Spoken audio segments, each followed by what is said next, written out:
பௌத்த மதத்துல மட்டும் தமிழ் மக்களுக்கு உரிமை கொடுக்குறேன்னா எப்பா? அது அது இலங்கையின் விதி. ரெண்டு தேரர்மா ரெடி. நாமல் மாத்தியா என்னவா நாமல் மாத்தியாவா சிரந்தி மேடம்க்கு இறங்க வழிவிடுங்க மக்கள். சிரந்தி மேடம் இறங்குங்க. ஏண்டாப்பா தேரருக்கு இதான் வேலை. எம் ஏ சுமந்திரன் அவர்கள் ஏற்கனவே சொல்றாரு, சுதந்திர தினம் கரிநாள். தம்பி கரிநாள் சொன்னவர் எங்க போனவர் நேற்று? நான் 3 நாள் டைம் தரேன். அந்த கொடி இருந்த இடத்துல இருக்கணும். அந்த கொடி என்ன பௌத்த கொடியை கண்டா அனுரகுமார திசாநாயக் உட்பட அரசாங்கத்துக்கு என்ன செய்து? எது கொடைதா இல்ல? நான் கேக்குறேன், 3 நாள் தார கட்டல என்ன செய்வீங்க ஐயா? உபவாச.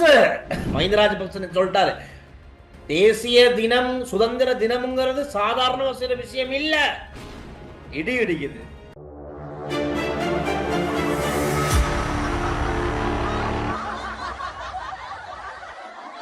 ஸ்விஸ் பெர்ன் மாநகரம் ஹூட்வில் நகரில் உங்களுக்கான கனவு இல்ல அபார்ட்மெண்ட் காத்து கொண்டிருக்கிறது. அழையுங்கள். ஹலோ அண்ணா, வணக்கம். வணக்கம். இல்ல டீல்ஸா என்ன ப்ரோக்ராம் பாக்குறாங்கள பத்தி சொல்ல வேணும். முதல்ல ஒரு விடயம், கனடாவில் இருக்கக்கூடிய நாதண்ணன் என்றால் அவர் ஒரு வயதில் ஒரு மூத்தவர். அவர் கேட்டார், டில்சான் தமிழரசு நீங்க ப்ரோக்ராம் செய்றீங்க நான் பாக்குறேன். நேற்று எடுத்தவர் கணினிரங்கதிகள் ஒரு 3-4 நிமிஷம் தான் கழிச்சார். அவர் கேட்டார், இலங்கையில என்னத்தெடுத்தாலும் பௌத்த மகாசங்கம் அல்ல அஸ்கிரிய மல்வத்த காமில் நிக்காய படங்கள்லாம் கையாளுது. இந்த போதை வஸ்துக்காரங்களுக்கு நூல் கட்டுனதும் அவங்கதான். அவங்களுக்கு கொலை செய்தவனுக்கு நூல் கட்டுனதும் ஏன் அவங்களால. இப்ப கிறிஸ்தவ மதம், இந்து மதம், இஸ்லாமிய மதங்கள்ல ஒரு குற்றம் நடக்கணும், அந்த குற்றத்தை கட்டுப்படுத்துற அதிகாரம் அந்த சமய தலைவர்களுக்கு. பௌத்த மதத்துல மட்டும் தமிழ் மக்களுக்கு உரிமை கொடுக்குறேன்னா எப்பா? தமிழ் மக்களோட அரசாங்கம் பேசுறா எப்பா? அதுக்கு மட்டும் எப்பா தண்டை இனத்துல நடக்கிற ஜராவ வேலை, ஜராவ மினிசுவ என்ன சொல் சுது மினிசு வாக்கு எல்லாமே ஏன் இருக்குது இந்த பௌத்த தேரர்கள்? நான் கேட்கல, நாதண்ணன் நான் கேட்டுட்டேன். நாதண்ணன் நேற்று எடுத்து ஒரு 3 நிமிஷம் தான் கஜார். தமிழரசு நான் உங்களை டிஸ்டர்ப் பண்ணல. இது ஒரு ஆதங்கம் ஐயா. எனக்கு கிட்டத்தட்ட 72 வயதுக்கு மேல நான் நீண்ட நாட்களா கனடாவில் வசிக்கிறேன். இலங்கைக்கும் போய் வரேன்னா இதை நான் உங்கள்ட்ட கேட்டேன்னா முடியுமா இதை கேட்கறதுக்கு? நான் சொன்ன கட்டாயமா நாதன்னு நீங்க சொல்லுங்க டீல் சார். அது இலங்கையின் விதி. அதுதான் இலங்கையின் விதின்னு நான் சொல்லுவேன். ஏன்னா நான் கொஞ்சம் பின்னுக்கு போயிட்டு பார்ப்போம். நம்ம துமிந்த சில்வா சரியா பாரத லட்சுமண் பேமச்சந்திர நடு ரோட்ல சுட்டு மனுஷனை கொண்டு போட்டுட்டு கடைசியில இப்ப சிங்கப்பூருக்கு போயிட்டு தப்பிச்சு வந்து சிகிச்சைக்கு போறேன்னு சொல்லி தப்பிச்சு போயிட்டு மீண்டும் வந்து உள்ளுக்கு போ வெளியே வர இப்ப பெர்மனண்டா மரண தண்டனை கைதியா உள்ளுக்கு இருக்காரே ஒருத்தர் துமிந்த சில்வா. அவரு எப்பேற்பட்ட ஆள்னு இங்க கொழும்புல எல்லாருக்குமே தெரியும். ஆனா அவரு இங்க இருக்க எல்லா பௌத்த தலைவர்களும் மதகுருமார்களும் அப்படி நூல் கட்டி தான் ஆரம்பிப்பாங்க. மனுஷன் என்ன அந்த காலத்துல இந்த நல்லது செய்யற மாதிரி நடிச்சுக்கிட்டு புத்தகம் பேக்கெல்லாம் கொடுக்க போவாப்புல. இங்க எனக்கு ஆமஸ்டிட் பெட்ஸ், தொட்டலங்க பெட்ஸ், இங்கெல்லாம் இவருக்கு வேலை அத்தான். முதல்ல இந்த மத வழிபாடோட தான் ஆரம்பமாகணும். பாத்துக்குங்க. அங்க எல்லாம் பிரித்து நூலா கட்டி மனுஷனுக்கு நிறைய எப்படி இப்ப சாதாரண ஒரு நூல் 2 நூல் இவர் கையில அப்படி இருப்பாப்புல. எனக்கு ஒரு கேள்வி இருக்குது. மௌலவியாகணும்னா அவர் குறிப்பிட்ட காலம் அந்த மதரசாவில இருந்து படிக்க வேணும், அதுக்கான சில கட்டுப்பாடு இருக்கு. அதே மாதிரி இந்து மத குருக்களான்னு சொன்னா அவரும் வந்து அந்த சமய சம்பிரதாயங்கள் அவருக்கு ஒரு குறிப்பிட்ட காலம் இருக்குது. அதாவது பிரதான கோயில்ல ஒரு ஃபாதர் ஆகுறா அவருக்கும் கிட்டத்தட்ட ஒரு 7 வருட படிப்பு. இந்த 3 இவங்களுக்கு என்ன அந்த கல்வி முறை எனக்கு தெரியாது. ஒரு சில விஷயங்கள் நம்ம இதுல இப்படி சொல்லவும் முடியாது. இருப்பினும் நல்ல தர்மம் உண்டு. சரியா தர்மம் வந்து நல்ல ஒரு நல்ல. நான் நேற்று நான் உங்களுக்கு அனுப்பி விடுறேன். நண்பர் ஒருவர் இருக்கிறார் இலங்கையில், என்னோட பாடசாலை நண்பர். அவர் வந்து ஒரு சாதுட என்ன பஷானோ என்ன ஒண்ணு சொல்லுவாங்க அவங்களோட என்ன பஷானா அந்த பிரசங்கம் வைக்கிறது அதை அனுப்புனேன். அவருக்கு சிங்களம் நீ கேளு மச்சான் இத கேட்டு எனக்கு நான் தான் காலையில ஒவ்வொரு நாளும் கேட்கிறான். இப்படி என்ன நல்ல விஷயங்கள் இருக்கப்பா இருக்கிற இவங்க தான் இப்ப நல்ல விஷயங்கள்ல நல்ல விதத்துல நல்லபடியா மக்கள் மத்தியில கொண்டு போய் சேர்க்கிறது தான் பௌத்த மதகுருமார்களுக்கு புத்தரால கொடுக்கப்பட்ட வேலை. ரைட்டா? நல்ல விதமா மக்களுக்கு நல்லதை சொல்லி கொடுங்க, நல்ல போதைங்க. அவங்க மண்டையெல்லாம் நல்லபடியா அவங்கள செஞ்சு ஒரு லைன்ல நல்லா போதனை சேர்த்து கொண்டு வாங்கன்னு சொன்னா இந்த இலங்கையில மட்டும்தான் அந்த பிரச்சனையே பெரும் வெடிச்சுக்கிட்டு இருக்கு. இவங்களாலதான் பாதி பிரச்சனை. இப்ப நான் சொன்னேன் துமிந்த சில்வா ஒரு உதாரணமா தான் சொன்னேன். ஏகப்பட்ட பேர் இங்க எப்படிதான் பிரித்தூளை கட்டிக்கிட்டு தான் எல்லாப்பட்ட அநியாயமும் செய்யறாப்புல. அப்ப அதெல்லாம் மதகுருமார் கேட்கணும். ஆனா இவங்க என்ன செய்யறாங்க? அதெல்லாம் கேட்கறாங்கல்ல. இவ்வளவு பிரச்சனை நடக்குது. அந்த அஸ்கிரிய காமினி நிக்காய மல்வத்த பீடம் போதை வஸ்துக்களோட தொடர்பானவர்கள் டில்சான் அந்த இன்சைட் தமிழ் ப்ரோக்ராம்ல நீங்க அந்த ஒரு அருட்தந்தை சொன்னவர் குற்றச் செயல்கள் போதை வஸ்துவோட தொடர்பானாக்கள் தேவாலயத்துக்குள்ள வரக்கூடாது யாழ்மறை மாவட்டத்துடைய ஒரு அருட்தந்தை. அது மாதிரியே இந்த பௌத்த துறவிகள் போதை வஸ்து விற்கிறவன் வாங்குறவன் குடிக்கிறவன் ஒரு தரம் பன்சலைக்கு வரவனம் பிரித்தோதவனம் நூல் கட்டவனம் சொல்லல. ஏன் சொல்றீங்க? அது என்னமோ தெரியலண்ணா, அது என்னதான் சரி. ஆனா சில பேர் போதிப்பாங்க, அவங்க அந்த பிரசங்கத்துல சொல்லுவாங்க, போதை பொருளுக்கு பின் போவாதீங்க, அடிமையாகாதீங்க அப்படிலாம் சொல்லுவாங்க. ஆனா சில பேரு இப்ப ரீசெண்டா பார்த்தா போதை பொருள் கடத்தினதே தேரர் மாறத்தால நியூஸ் எல்லாம் ஒபிஷியலா வந்துருச்சு. அவங்களே தேடிக்கிட்டு ஏன் ஒரு தேரரை ஒரு கேங் போயிட்டு விகாரையிலே போயிட்டு சுட்டுட்டு வந்துச்சு. பார்த்தா ஆள் வந்து பிசினஸோட சம்பந்தப்பட்டு கொடுக்கல் வாங்கல பிரச்சனை, குடுக்க பிசினஸ். இப்படித்தான் இலங்கையில இருக்கு. இது தப்ப நீங்க கேட்டதுக்கு பதில் சொல்லிட்டோம். முடிஞ்சால் இவ்வளவுதான் எங்கட இல்லாம டில்சான் இன்னொன்னு மறந்துட்டேன். சொல்லிடுவோம்.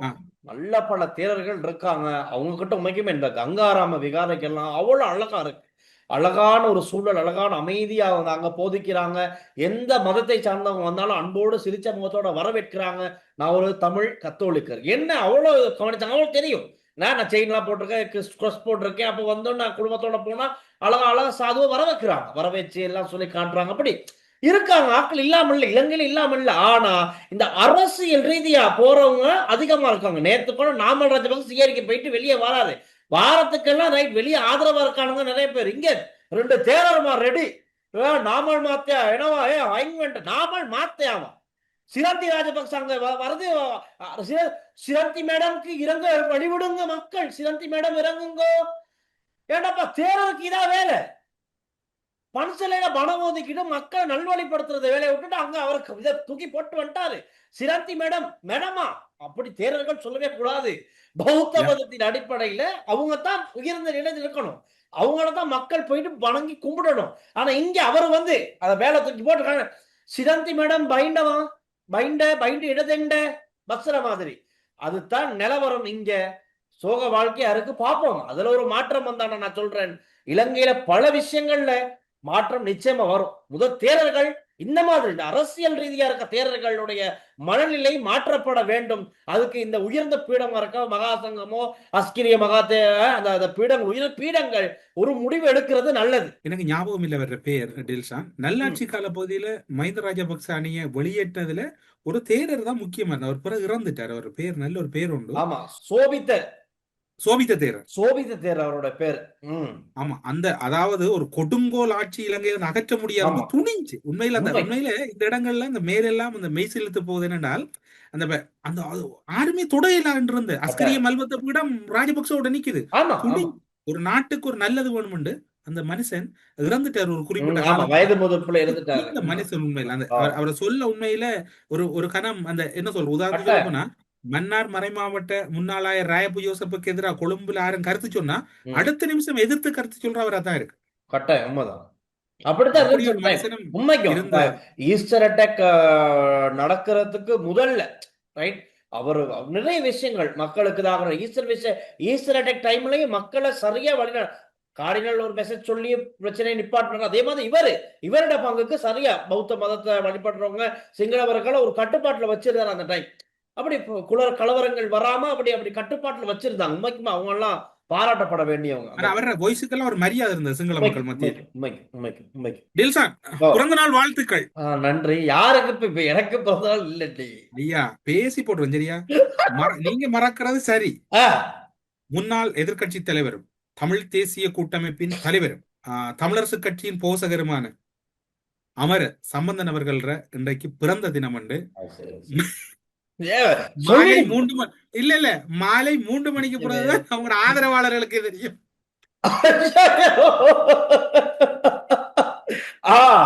லேட்டா தான் போஸ்ட் வந்திருக்கு.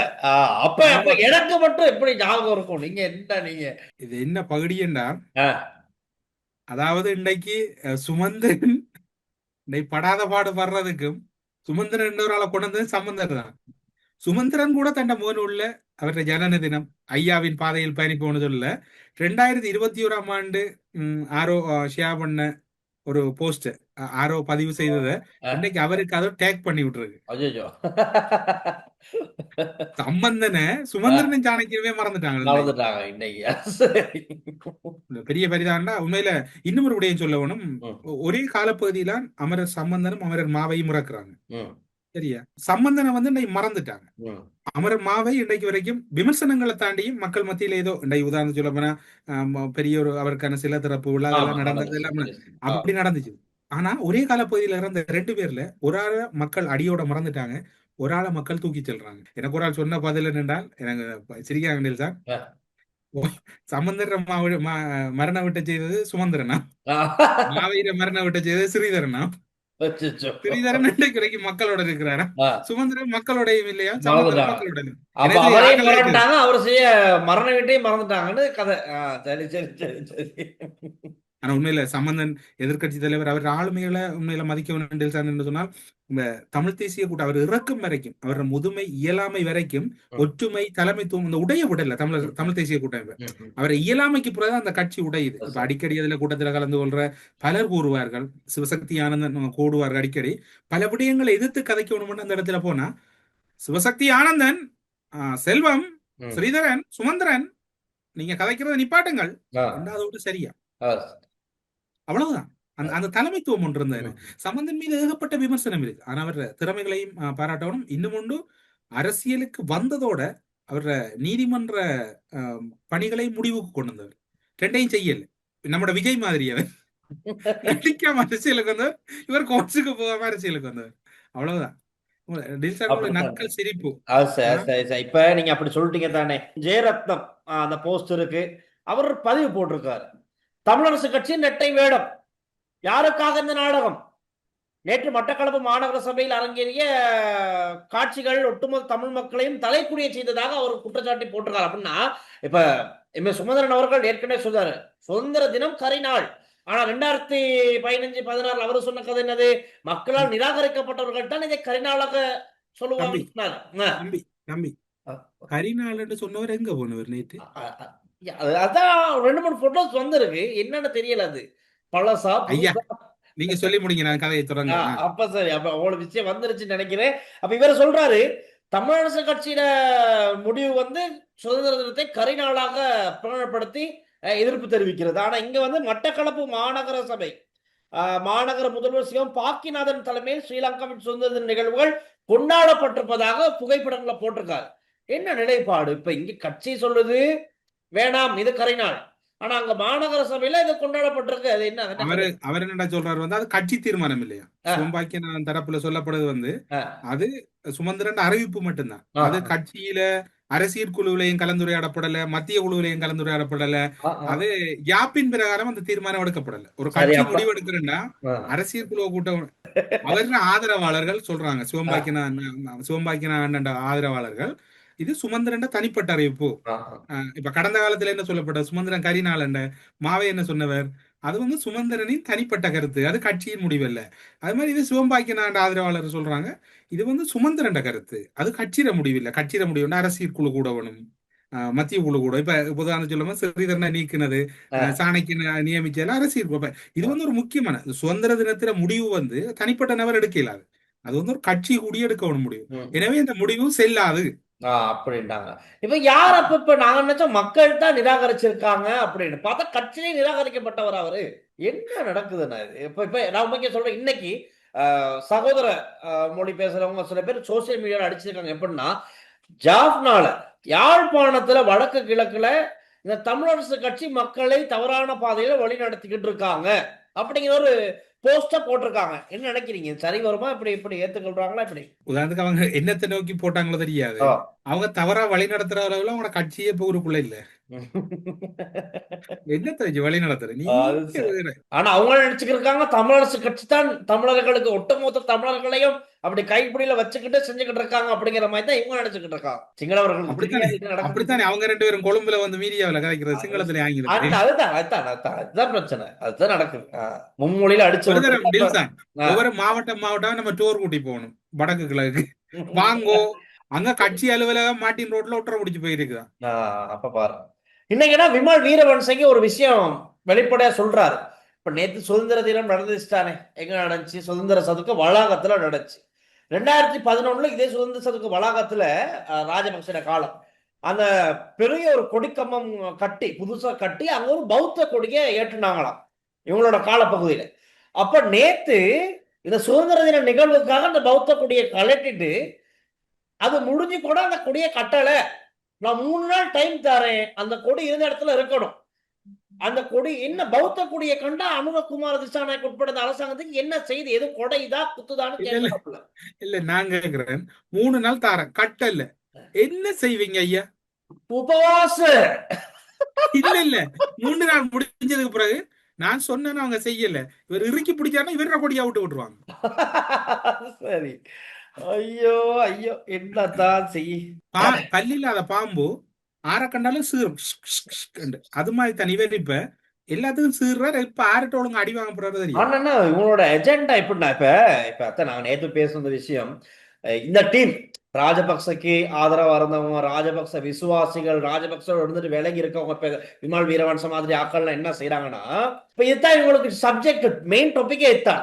பௌத்தம், பௌத்த கொடி, பௌத்த மத உரிமைகள், ரைட்டா?